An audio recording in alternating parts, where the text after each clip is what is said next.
सबसे एजुकेशन का बुरा दौर बोल सकते हैं वो चल रहा है 2 साल से, जब से कोरोना आया है तब से। इस परिस्थिति में स्कूल चलाना बहुत बड़ी कसरत है, कॉलेज चलाना बहुत बड़ी कसरत है। ये जो सरकार है उसके ऊपर जो एजुकेशन में काम चल रहा है, हम सारे संस्था चालक उसके ऊपर फेडअप है, हम नाराज है। एक घर में फोन है और बच्चे 3-3 2-2 है, तो एक मोबाइल पे वो काम कैसे चलेगा। पीसीएमसी कॉरपोरेशन में ज्यादा करके बच्चे जो है वो स्लम्स के ही आते हैं, तो उनको टैब देना 101% जरूरी है। उसमें कुछ भी राजकारण रहने दो, कोई बोलेगा इस परसेंटेज का काम है, ये काम है, लेकिन मैं एज ए एजुकेशनल ये चाहता हूँ कि उनको टैब मिलना ही चाहिए। नमस्कार, मैं मोहन दुबे, BSRS न्यूज में आप सभी का स्वागत है। कोरोना की तीसरी लहर को लेकर सभी लोग चिंता में हैं। इसका सबसे ज्यादा प्रभाव पड़ा है शिक्षा विभाग पर, क्योंकि आए दिन अभी महाविद्यालय शुरू ही हुए थे कि दोबारा महाविद्यालयों को बंद करने की नौबत आन पड़ी है। हमारे साथ जिन्होंने शिक्षा क्षेत्र में सबसे ज्यादा काम किया है वो हमारे साथ है पूर्व मंत्री अमित गोरखे जी है, जो खुद एक शिक्षा संस्था चला रहे हैं और कई बच्चों का भविष्य जो है वो उज्जवल कर रहे हैं। उनके सामने क्या दिक्कतें आती है, किस तरह से ये सारी चुनौतियों को सामने जा रहे हैं, ये उनसे जानेंगे हम। सर, सबसे पहले तो आपका स्वागत है। जिस तरह से कोरोना की तीसरी लहर आ चुकी है, इस तरह की चर्चा है, महाविद्यालयों को दोबारा बंद करने की नौबत आन पड़ी है, किस तरह से देखते हैं इस पूरी परिस्थिति को? आपने जैसे बोला कि 2003 से लेके आज तक मैं एजुकेशन में पीसीएमसी में पिंपरी-चिंचवड़ में काम कर रहा हूँ, और सबसे एजुकेशन का बुरा दौर बोल सकते हैं वो चल रहा है 2 साल से, जब से कोरोना आया है तब से।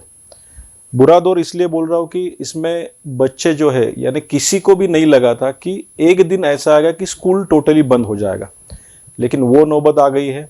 और वो नौबत आने के बाद भी 2 साल से हम जैसे शिक्षा संस्था चालक जो है वो स्कूल चला रहे हैं, कॉलेज चला रहे हैं। तो इसमें अभी फिलहाल दूसरी कोरोना की लहर आके गई, तीसरी आने की चांसेस थी, वो भी आई।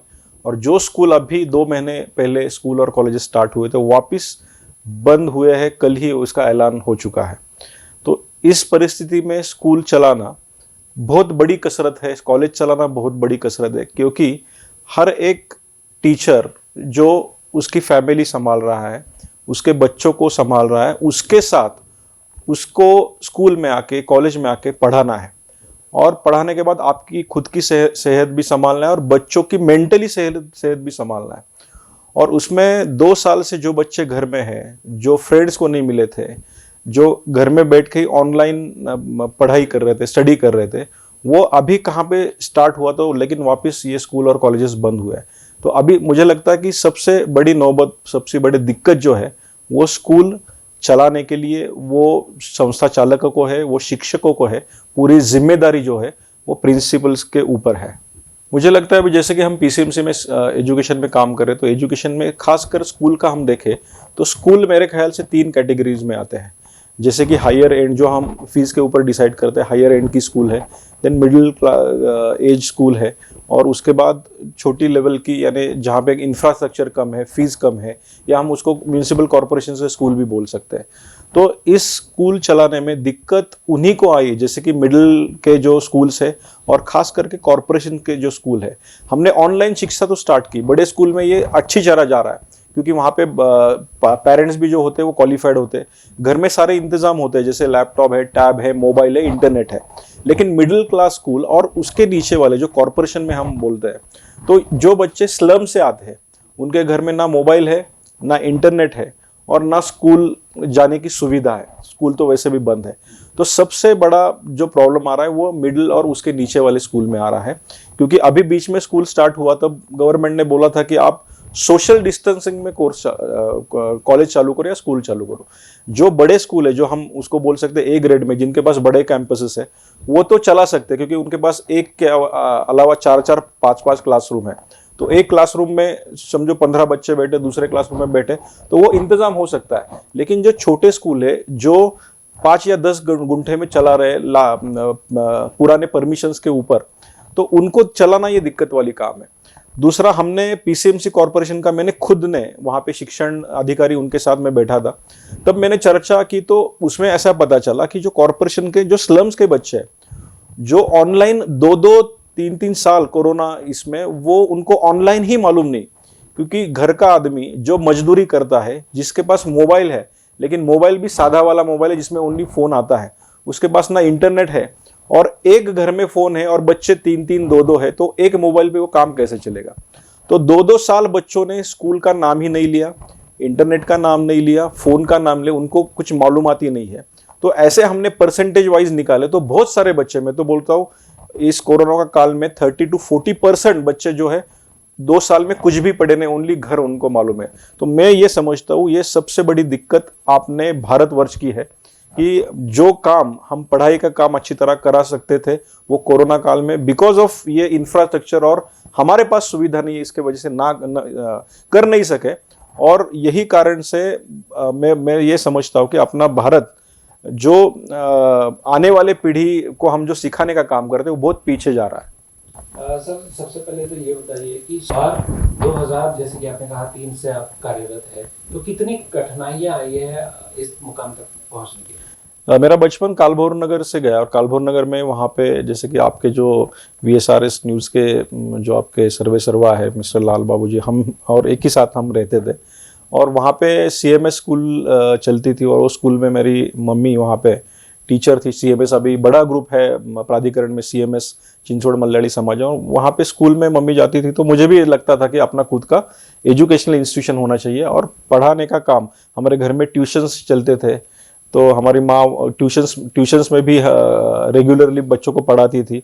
तो उसके बाद मैंने मॉडर्न और सिम्बायोसिस में पढ़ाई की, वहाँ पे कुछ अच्छे लोगों से मेरी पहचान हो गई, जैसे कि डॉक्टर PD पाटिल है, डॉक्टर मुजुमदार सर है, डॉक्टर एकबोटे सर है। इन सारे लोगों के बीच में आने के बाद मुझे ऐसा लगा कि एजुकेशन में आना चाहिए, और उसके बाद मैंने एजुकेशन में कंप्यूटर इंस्टीट्यूट से शुरुआत की, जो शाहूनगर में मैंने स्टार्ट किया, और उसके बाद रेगुलरली मैं एजुकेशन में काम कर रहा हूँ। वहाँ पे अच्छा लग रहा है, पढ़ाने का काम कर रहा हूँ, और पढ़ाते पढ़ाते बच्चे सिखाने का काम कर रहा हूँ। तो देश उन्नति का काम ये है एजुकेशन का, वो करना मुझे अच्छा लगता है, इसके वजह से मैं कर रहा हूँ। शिक्षा विभाग में बहुत सारा संघर्ष है। संघर्ष में जैसे कि पहले बहुत सारे स्कूल्स कम थे, अभी स्कूल्स बहुत बढ़ गए हैं। आप PCMC में देखें तो जगह जगह पे अच्छे अच्छे स्कूल आए, तो एडमिशन मिलना, लेकिन एडमिशन मिलने के लिए क्वालिटी एजुकेशन भी इंपॉर्टेंट है, जो नोवेल की तरफ से हम रेगुलरली देते आए। मुझे बहुत गर्व से मैं कहता हूँ कि 2003 में हमने सबसे पहला होटल मैनेजमेंट का कॉलेज जो निगड़ी में है हमारा, NIBRS college of hotel management, हमने स्टार्ट किया। हजारों बच्चे वहाँ से अभी पास आउट हुए, और मैं बहुत गर्व से कहता हूँ 1000 से ज़्यादा बच्चे मेरे फॉरेन में प्लेस्ड है। हर एक बड़े होटल में कहीं पे भी जाओ, वहाँ पे हमारा NIBR का स्टूडेंट मिलेगा, और महाराष्ट्र के बाहर से हर एक बच्चा आता है, उनको हम प्लेस करते हैं, और जब वो खुद अपने बलबूते पैरों पे ऊपर खड़े रहते हैं तो हमें अच्छा लगता है कि यार हमने जिस बच्चे को पढ़ाया वो अभी अच्छा काम कर रहा है। सर, कोरोना काल में जो है शिक्षक हो या पालक हो, इन दोनों के बीच जो तालमेल होना चाहिए था, वो उसकी कमी कहीं ना कहीं दिखाई दी, जिसकी वजह से पालक भी गुस्साए हुए हैं, शिक्षक भी गुस्साए हुए हैं। दोनों में तालमेल किस तरह से हो सकता है, क्या कुछ बातें हो सकती है दोनों? नहीं, मुझे लगता है कि ये शुरुआत में हुआ था। ऑनलाइन को अपने यहाँ पे इंडिया में तो किसी को ऑनलाइन मालूम ही नहीं था, तो जब ऑनलाइन स्टार्ट हुआ तो एट ए टाइम हजारों बच्चों को ऑनलाइन में सिखाना, चलो बच्चों तो सीख सकते हैं, लेकिन घर में ऑनलाइन कैसे ऑन करना है, यहाँ से पेरेंट्स को भी सिखाना पड़ा। जैसे कि हर एक स्कूल में अभी RT के बच्चे होते हैं, राइट टू एजुकेशन में, जो गरीब घर के बच्चे वो आते हैं और वो हमें मिलते हैं, लेकिन वो घर में जब ऑनलाइन टीचिंग होता था तो वो घर के माता पिता भी सिखाए हुए नहीं थे, तो उनको वो दिक्कत आई। और सबसे बड़ा मुझे लगता है कि जब कोई भी घर में छोटा बच्चा और मम्मी और डैडी उसको जॉब को जा रहे हैं, तो कोई भी LKG UKG या 1st 2nd 3rd तक का जो बच्चा जब पढ़ने ऑनलाइन बैठता है तो उसके साथ में कंपलसरी कोई ना कोई बैठना ही चाहिए। सबसे बड़ी दिक्कत उनको आई जिनके घर में उनके मम्मी डैडी सारे बाहर निकलते थे और जॉब को जाते थे, लेकिन उस टाइम ऑनलाइन था तो सारे घर में ही थे। लेकिन घर में बैठने के बाद भी आज ऑनलाइन करते समय जब छोटा बच्चा उस स्क्रीन के सामने बैठता है या बड़ा भी बच्चा बैठता है, तो स्क्रीन ऑन करने के बाद वो पढ़ने के अलावा किधर इधर उधर जाता है क्या, वो देखना भी इंपॉर्टेंट होता था। तो सबसे बड़ी दिक्कत ऑनलाइन में यही है कि बच्चों को कंट्रोल करना है, बच्चों के साथ साथ हर एक लोगों को, एक तो हमारे टीचर ने एक किस्सा बताया कि जब छोटा बच्चा स्क्रीन के सामने एक बार बैठा और उसकी मम्मी के साथ इंटरेक्शन चालू हुआ, टीचर पढ़ा रही है, बच्चा पढ़ रहा है और उसकी मम्मी भी पढ़ रही है, लेकिन वो मम्मी उसके साथ बैठी है और बैठने के बाद घर में उसने एक सब्जी लगाई और सब्जी लगाने के बाद जो प्रेशर कुकर होता है उसकी 3 सीटी बजती है, 1 2 3, 3 के बाद वो बंद करना पड़ता है। बहुत बार टीचर का ध्यान वो सिट्टी के ऊपर रहता है, बच्चों को भी पढ़ा रही है, मम्मी को भी बोल रही है और बोल रही है अरे तुम्हारे 3 सीटी हो गई, गैस बंद करके वापिस आ जाओ। यानी शिक्षक लोगों का टास्क इतना बढ़ गया है कि घर में उनके घर के साथ साथ, तो ऐसे बहुत सारे किस्से हो गए कि जिसके बारे में मैं आपसे डिस्कस कर सकता हूँ। लेकिन सबसे इंपॉर्टेंट बात मुझे लग रही है कि आज टीचर का जो काम है बहुत ही रिस्की काम हो गया है और बहुत जिम्मेदारी वाला काम हो गया है, लेकिन हर एक टीचर उसको अच्छी तरह से निभा रहा है। सबसे दिक्कत वाली काम मुझे लगता है कि जो स्मॉल स्कूल है, खास करके पीसीएमसी कॉर्पोरेशन रहेगा, पुणे कॉर्पोरेशन रहेगा, कॉर्पोरेशन लेवल की स्कूल है, उनको जब तक जैसे कि मोबाइल लैपटॉप ऐसे कुछ चीज़ें नहीं मिलती तब तक वो बच्चे पढ़ नहीं पाएंगे। नॉवेल हमने जब स्टार्ट किया तब नॉवेल में सबसे पहला मैंने बोला कि डिप्लोमा और डिग्री होटल मैनेजमेंट के कोर्सेज थे, बाद में हमने बीबीए बीसीए स्टार्ट किए, हमारा एमबीए कॉलेज और डीएड कॉलेज भी था। उसके बाद हम एजुकेशन में पूरा स्कूलिंग में आ गए। तो स्कूलिंग में आते समय अभी हमारे पास जूनियर कॉलेजेस है जिसमें बाईफोकल सिखाया जाता है, और कुछ अभी हमने होटल मैनेजमेंट की तरफ से कुछ स्किल के भी कोर्सेज चालू किए। लेकिन हर एक इसमें अभी माननीय मोदी जी ने जो नया राष्ट्रीय एजुकेशन धोरण जो निकाला है उसमें ज़्यादा से ज़्यादा एजुकेशन के साथ स्किल के ऊपर उन्होंने ध्यान दिया है। यानी किसी भी चीज़ में आप जाओ तो स्किल होना बहुत ज़रूरी है। और मुझे बहुत गर्व की बात है, आज पिंपरी चिंचवड़ में एजुकेशन में सारी वो चीज़ें मिल रही है। जैसे कि नॉवेल है, वैसे ही बड़े बड़े इंस्टीट्यूशन वहाँ पे आए। सिम्बायोसिस इंस्टीट्यूट का स्किल डेवलपमेंट सेंटर भी अपने यहाँ पे नज़दीक आया हुआ है। डीवाई पटेल ग्रुप है, Pimpri Chinchwad college of engineering है, और बहुत सारे एएसएम ग्रुप है, आईआईसीएमआर ग्रुप है। अच्छे एजुकेशनल इंस्टीट्यूशन यहाँ पे है। तो अभी यहाँ के लोगों को बाहर जाने की जरूरत नहीं पड़ रही है। पेरेंट्स को जो देख रहे हैं उनको यही बोलना है कि आपका बच्चा क्या पढ़ रहा है, उसके साथ उसके पास क्या स्किल है, वो स्किल उसको आगे, वो स्किल के ऊपर आगे जा सकता है, और वही स्किल पेरेंट्स ने ढूंढना चाहिए। और जैसे कि कोई बच्चा अच्छा ड्राइंग कर रहा है, कोई बच्चा हाँ म्यूजिक में अच्छा है, कोई मोड़ तोड़ कर रहा है, अच्छा इंजीनियरिंग हो सकता है, अच्छा एक खिलाड़ी हो सकता है। ये सारे चीज़ें जब हम बचपन में वो बच्चे में देखेंगे तो यानी क्या, तो स्किल, कोई भी कोर्स लो उसको स्किल के साथ जोड़ो तो 100% बच्चा सक्सेस पाएगा। कोरोना काल में बी फार्मेसी और डी फार्मेसी एकदम से डिमांडिंग आ गया। डिमांडिंग आने के बाद फार्मा डी बोल के कोर्सेस अभी 2-3 साल पहले ही आई थिंक ये लॉन्च हुआ है, जैसे डीवाई पटेल भारतीय विद्यापीठ में है। तो ऐसे बहुत सारे कोर्सेस नए टाइप से आने का धोरण केंद्र सरकार बना रही है, लेकिन राज्य सरकार की तरफ से भी बहुत सारे कोर्सेस पुणे यूनिवर्सिटी के अंडर आ रहे हैं जिसमें लोग भी इंटरेस्ट ले रहे हैं। जैसे कि डिजाइनिंग के कोर्सेस है और माइक्रो लेवल के कुछ कोर्सेस है। ऐसे बहुत सारे कोर्सेस आ रहे हैं और ऐसे कोर्सेस आना जरूरी है, क्योंकि हर एक बच्चा जब वो खुद ही बोलेगा मुझे डॉक्टर बनना है, इंजीनियर होना है, तो बाकी चीज़ों में कौन जाएगा। तो मुझे लगता है कि ऐसे कोर्सेज के अलावा बहुत सारे बच्चे अभी एमपीएससी और यूपीएससी के लिए भी प्रमोट हो रहे हैं। बहुत सारे की बच्चों की ख्वाहिश है कि हम अच्छे ऑफिसर बने, तो उसके वो कोर्सेज के साथ भी बच्चे आगे बढ़ रहे हैं। एक तो स्पर्धात्मक युग है और दूसरा कोरोना की तीसरी लहर। इस बीच कई कॉलेजेस बंद होने की कगार पर है, शिक्षण संस्था बंद होने की कगार पे है। कई शिक्षण संस्थाओं में बच्चे अब एडमिशन लेने से कतरा रहे हैं। तो ये कितना अहम बात है और महाविद्यालय को लिए भी ये कितना चुनौतीपूर्ण है। ये महाविद्यालयों के लिए अभी मेरा तो काम, आप सबको मालूम है, मैं एक एजुकेशनल इंस्टीट्यूशन चला रहा हूँ, दूसरा मैं एक अच्छा पेरेंट्स बनने की कोशिश कर रहा हूँ, तीसरा पॉलिटिशियन हूँ, और एजुकेशनल इंस्टीट्यूट चलाने के इसमें पेरेंट्स भी मेरे पास आते हैं, फीस हम नहीं भर पाएंगे, फीस कम करो वगैरह वगैरह। तो तीनों एंगल से मैं काम कर रहा हूँ। लेकिन मुझे सबसे इम्पोर्टेंट बात, मैं एजुकेशनल इंस्टीट्यूशन के लिए बहुत सारे स्कूल्स पूना में आज मुझे मालूमात है कि 2 से 4 स्कूल बंद हो चुके हैं। उसका कारण यह है कि बहुत सारे पेरेंट्स कॉपरेट कर रहे हैं, लेकिन कॉपरेट करने के बाद उसमें डिसएडवांटेज लेना गलत बात है। क्योंकि हमने हमारे स्कूल में बोला था कि जो पेरेंट्स कोरोना के कगार में आया है, जिन पेरेंट्स की फैमिली उसमें सफ़र हुई है, जिनकी नौकरियां गई है, ऐसे लोगों को हम 100% सपोर्ट करेंगे, लेकिन उन्होंने कुछ ना कुछ प्रूफ हमें देना चाहिए। जैसे कि लेटर है, हमारी नौकरी जा चुकी है, घर में कोई एक्सपायर हुआ है, तो ऐसा लोगों को स्क्रीनिंग करके हमने सपोर्ट किया, हर एक स्कूल वाले ने सपोर्ट किया है। लेकिन जब ओनली ओरली पेरेंट्स बोलते हैं और कुछ ना कुछ बहाना बोल के फीस देना, क्या बोलते हैं, वो फीस देना नहीं चाहते, तो इसका हैमर डायरेक्टली एजुकेशन इंस्टीट्यूशन पे होना है। क्यों हो रहा है? क्योंकि एजुकेशन इंस्टीट्यूट हर एक पेरेंट्स को लगता है कि वहां पे शिक्षक, एक ही शिक्षक हो, वो छोड़ के ना जाए।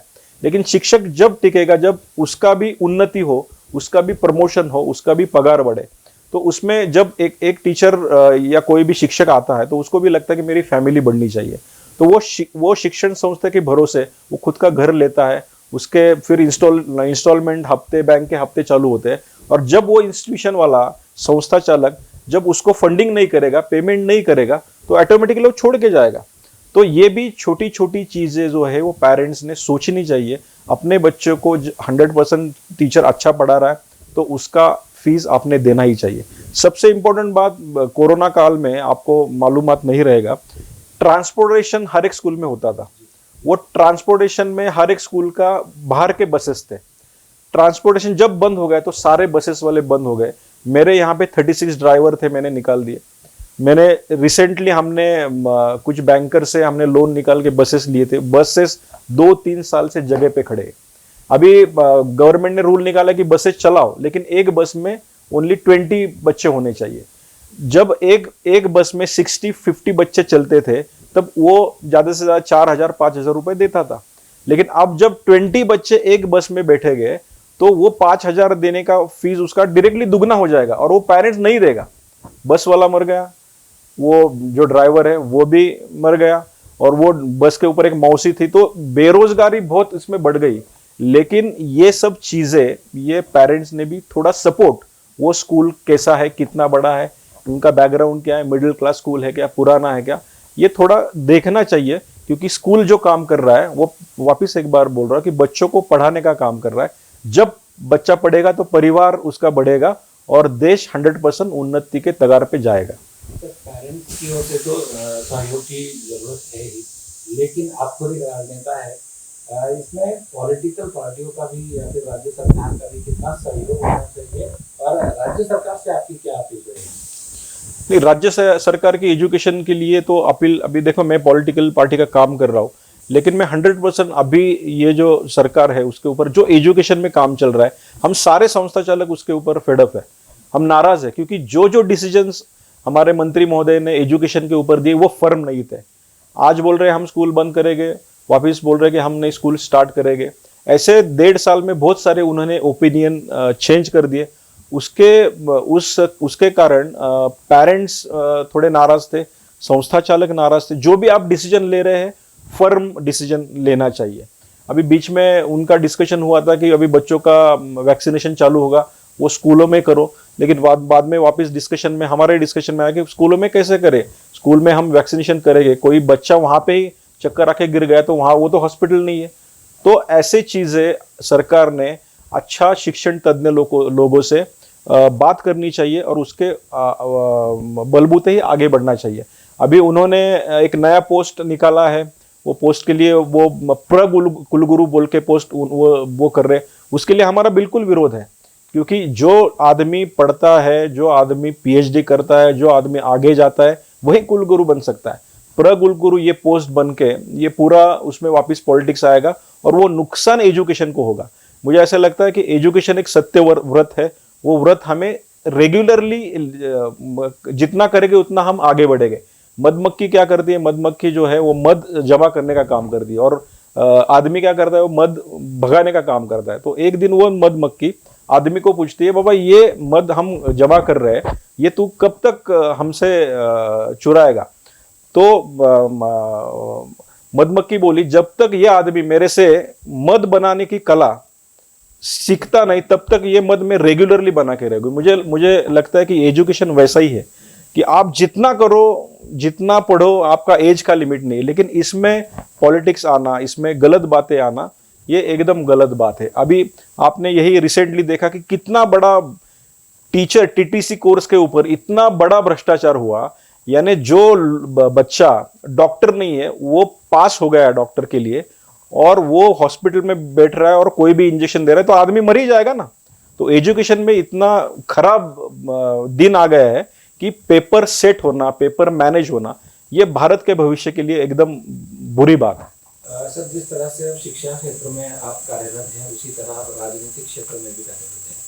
आपको पूर्व मंत्री पद आप अपना चुके हैं, उस पर काम कर चुके हैं। आगे भविष्य में राजनीति को लेकर क्या कुछ आपकी सोच है? किस तरह से आप किन मुद्दों को लेकर राजनीति में आना चाहेंगे? राजनीति के लिए मैं तो आपको सबको मालूम है कि हमारे जो नेता है माननीय देवेंद्र जी फडणवीस, माननीय चंद्रकांत दादा पाटिल और भारतीय जनता पार्टी के सर्वेसर्वा माननीय मोदी जी, अमित भाई शाह, इनको लेके मैं काम कर रहा हूँ। मैं बचपन से राष्ट्रीय स्वयंसेवक संघ का स्वयंसेवक हूँ, प्रथम वर्ग शिक्षित हूँ और लास्ट ईयर मैं पिंपरी विधानसभा क्षेत्र से मैं इंटरेस्टेड था, लेकिन युति होने के बाद वो बीजेपी को नहीं मिला और वो शिवसेना के कारण मैं चुनाव नहीं लड़ा। लेकिन आने वाले समय में मैं पूरा कोशिश करूंगा पिंपरी विधानसभा से लड़ने की। और आप सबको मालूम है कि पिंपरी विधानसभा ऐसा क्षेत्र है कि जिसमें बहुत सारे गरीब और स्लम्स एरिया आता है। तो आज पिंपरी विधानसभा क्षेत्र है, पिंपरी इंचोड़ का क्षेत्र है, यहाँ पे बार्टी जैसा सेंटर पूना में है, लेकिन पीसीएमसी में गरीबों के लिए क्या है? कुछ भी नहीं है। एमपीएससी यूपीएससी सेंटर कॉर्पोरेशन चला रही है, लेकिन कैसे चला रही है? ओनली जगह दिया है और वहाँ पे किताब डाली, लेकिन उनको कोई भी ये नहीं है। अच्छा इंक्यूबेशन सेंटर में यहाँ पे लाना चाहूँगा। यहाँ पे अच्छा एक स्किल डेवलपमेंट का सेंटर आना चाहिए, जहाँ पे बच्चा छोटे छोटे स्किल्स पढ़े फ्री ऑफ कॉस्ट और इमीडिएट उनको नौकरी मिले। यहाँ पे सबसे बढ़िया बात क्या है, पिंपरी चिंचवड़ एक एजुकेशनल हब है और यहाँ पे कारखानदारी बड़े तौर से चलती है। तो उस कारखानदारी को लेके पीसीएमसी का बच्चा यहीं पे स्किल पे पढ़े और यहीं पे जॉब लगाए, इसके लिए एक अच्छा इंक्यूबेशन सेंटर हो, एक अच्छा स्किल डेवलपमेंट सेंटर हो, यहाँ का हर एक बच्चा ठीक ठाक पढ़े, ये सबसे पहले मैं चाहूँगा। सर, जो अभी यहाँ पे बीजेपी सत्ताधारी है और महापालिका की ओर से एक बच्चों को टैब देने की जो एक पहल शुरू की जा रही है, उसको लेकर काफी विवाद चल रहा है, तो उस पर आपकी क्या राय रहेगी? वो कितना जरूरी है बच्चों तक टैब पहुंचना और उन्हें ऑनलाइन शिक्षा के लिए प्रेरित करना? देखो, मैं अभी आपने मुझे पूछा ये सवाल, मेरे लिए एक एजुकेशनलिस्ट बोल के बहुत इंपॉर्टेंट लग रहा है, क्योंकि मैं खुद माध्यमिक विद्यालय कालभोर नगर जो पीसीएमसी का कॉर्पोरेशन स्कूल है उसका स्टूडेंट हूँ और एक एजुकेशन इंस्टीट्यूशन चला रहा हूँ। और एजुकेशन इंस्टीट्यूट चलाने के बाद उसमें आरटी के जो बच्चे आते हैं, जो स्लम से आते हैं, उनके घर में क्या हालात है मुझे मालूम है। बहुत सारे बच्चे ऐसे हैं कि उनके पेरेंट्स जो रिक्शा चला रहा है, कोई सब्जी बेच रहा है, या कोई घर का लेडी जो है वो घर का काम कर रही है और उसका हस्बैंड कहीं का वो दारू के नशे में धुत है। तो ऐसे लोगों को ऑनलाइन सीखने की इच्छा है, लेकिन घर में इंस्ट्रूमेंट नहीं है। और पीसीएमसी कॉर्पोरेशन में ज्यादा करके बच्चे जो है वो स्लम्स के ही आते हैं, तो उनको टैब देना 101% जरूरी है। उसमें कुछ भी राजकारण रहने दो, कोई बोलेगा इस परसेंटेज का काम है, ये काम है, लेकिन मैं एज ए एजुकेशनल ये चाहता हूं कि उनको टैब मिलना ही चाहिए और टैब देने के बाद उसके ऊपर एनालिसिस भी होना चाहिए। वो शिक्षक की जिम्मेदारी है। टैब घर में पहुंचा है ना, वहां पे इंटरनेट की सुविधा घर में किसी के मोबाइल भी मिल सकती है, वहां पे इंटरनेट कनेक्शन देके टैब पे बच्चा 101% आगे जाएगा। अभी तो मैंने आपको बोला कि केजी से लेके अपना पीजी तक 11, 12 होटल मैनेजमेंट ये सारे कोर्सेज हम चला रहे हैं। कुछ नए कोर्सेज भी हम लाने की कोशिश कर रहे हैं। कुछ स्किल डेवलपमेंट में मैं काम कर रहा हूँ। अभी एक हमने स्फूर्ति बोल के एक योजना में यहाँ पे पीसीएमसी में स्टार्ट करा हूँ, जिसमें 300 एंड अबव लेडीज को काम दिया जाएगा। तो ये सब काम करते समय मेरे बच्चों से यही अपील है कि ये कोरोना का माहौल है और कोरोना के माहौल में आप इसका एडवांटेज ले लो, डिसएडवांटेज भूल जाओ। आपको लगेगा कि हम घर में ही बैठे और फिर हम कैसे पढ़ाई करें, लेकिन मुझे लगता है कि बहुत सारा मौका आपको है। घर में बैठ के इंटरनेट पे हम क्या ढूंढ रहे हैं, एजुकेशन के लिए क्या ढूंढ रहे हैं, लोग क्या क्या कर रहे हैं, ये मोटिवेशनल चीजें घर में भी हो सकती है। और आप एम रखो, सपना देखो। जो बच्चा आंख खोल के सपना देखता है वो 101% आगे जाएगा। सचिन तेंदुलकर जब क्रिकेट खेलने के लिए लगा, तो जब वो आउट हुआ तो उसको ऐसा नहीं लगा कि चलो क्रिकेट छोड़ो, अभी मैं फुटबॉल खेलता हूँ। वो क्रिकेट ही खेलता रहा, इसलिए आज वो सचिन तेंदुलकर है। मेरे बच्चों को सभी को अपील है, आपको आपके लाइफ का सचिन तेंदुलकर बनना है तो आपका एम डिसाइड करो और एम के पीछे आप भागते जाओ। तब तक भागो जब तक आपको वहां पे हायर लेवल पे जाके आपको आपका जो सपना है वो पूरा नहीं होता, तब तक उसके पीछे भागो। कोई भी ट्रैक चेंज मत करो, आपको सक्सेस 100% मिलेगी।